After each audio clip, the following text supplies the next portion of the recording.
Приветствую, дорогие кыргызстанцы! Поздравляю всех с праздником Победы над фашизмом. Война с фашизмом забрала много жизней у народов СССР, в том числе и жизни кыргызов. Многие наши соотечественники шли на ту войну добровольцами. Были герои, такие как Чолпонбай Тюлевердиев, способные закрыть амбразуру пулеметного дзота своим телом и ценой своей жизни хоть на миг приблизить эту священную победу. Наши предки отказались воевать в 1916 году во время Первой мировой войны, а в 1941 году пошли на фронт и самоотверженно трудились в тылу. Почему? Потому что Первая мировая война – это империалистическая война, несправедливая, война за чужие интересы узкой группы лиц, за колонии, за ресурсы, за рынки сбыта. А в 1941 году предки шли воевать за народное государство. Они защищали государство, которое представляло их интересы, интересы трудящихся. Советский народ разгромил фашизм. При этом победа была добыта не только за счет духовных качеств народа, героизма на фронте. У победы был объективный фактор. И этот фактор заключается в лучшей экономической системе, в более эффективном производстве. Победа в войне не была бы возможна, если бы Советский Союз под руководством Сталина не провел бы масштабную и ускоренную индустриализацию. Еще в феврале 1931 года Сталин сказал: путь, который ведущие страны преодолели за 100 лет, нам нужно пробежать за 10, иначе нас сомнут. Эти слова удивляют своей исторической точностью. То есть Сталин понимал, что новой мировой войне быть, и трудовой народ достойно справился с поставленной задачей.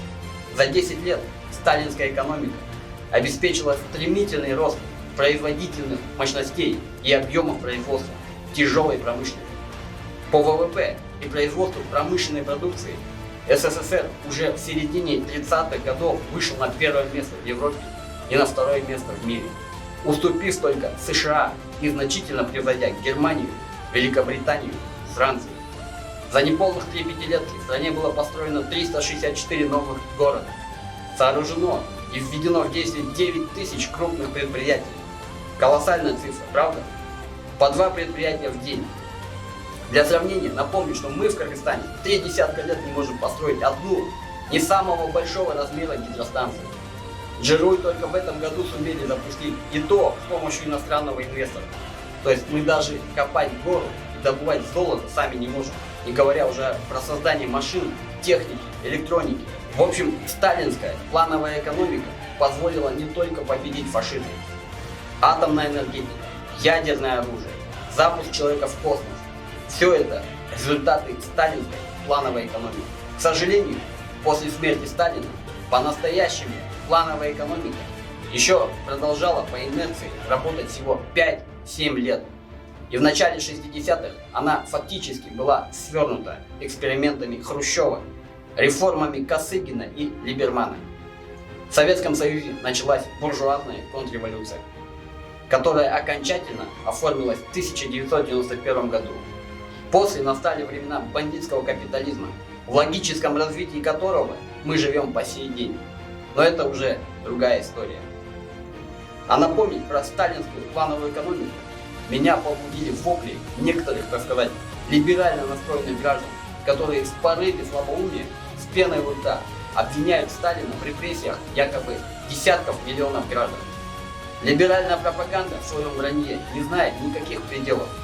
Доктор Геббельс, наверное, аплодировал бы им стоя. Во-первых, масштаб и характер репрессий явно преувеличивается. Во-вторых, разумные люди должны понимать, что война была близко. Уже в 1927 году могла быть война с Англией. Короче, то, что новая большая война будет, для любого умного человека было очевидно. Надо было развивать экономику быстрыми темпами. При этом в стране были внутренние классовые враги, контрреволюционные недобитки, кулаки и прочая мразь. Они могли осуществлять и осуществляли вредительство, диверсии, саботаж и срыв планов развития. Бывало, даже организовывали заговоры и бунты. Эта пятая колонна ожидала интервенции со стороны империалистических держав, чтобы снова присвоить себе народное добро. Очевидно, что без жесткой борьбы с ними реализовывать стоящие перед народом задачи было невозможно. В общем, любая история должна чему-то учить людей. Что мы должны для себя подчеркнуть? Буквально 29 апреля псы войны завыли уже совсем близко. Погибли наши граждане, в том числе дети.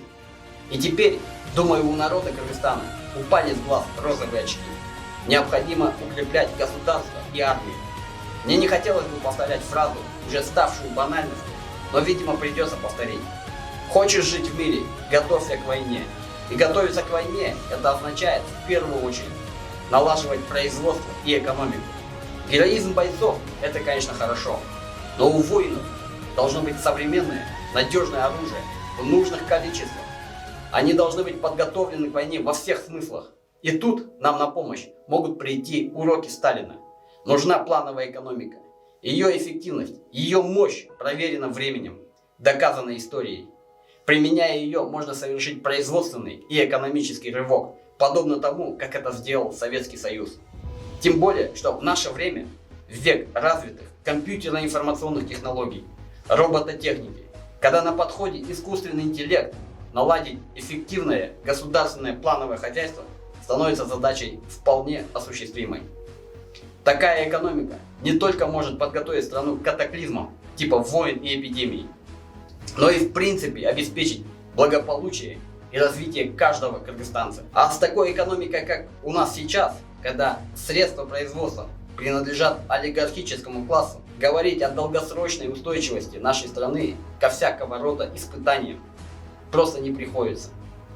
Олигархат – это деструктивный элемент, который присваивает себе большую часть национального дохода, в результате чего скудно финансируется, в том числе и сфера обороны. Наши так называемые бизнесмены серьезное производство в стране наладить не могут. Не хватает ни ума, ни возможностей. Пока наш бизнес разовьется во что-то серьезное, Кыргызская республика может перестать существовать. Голословно ли я это говорю? Посмотрите на итоги экономического развития за 30 лет независимости. Что же сделано? Есть у нас хотя бы одна крупная по международным меркам корпорация, основанная отечественным бизнесменом? Да, и что делают за границей сотни тысяч наших граждан?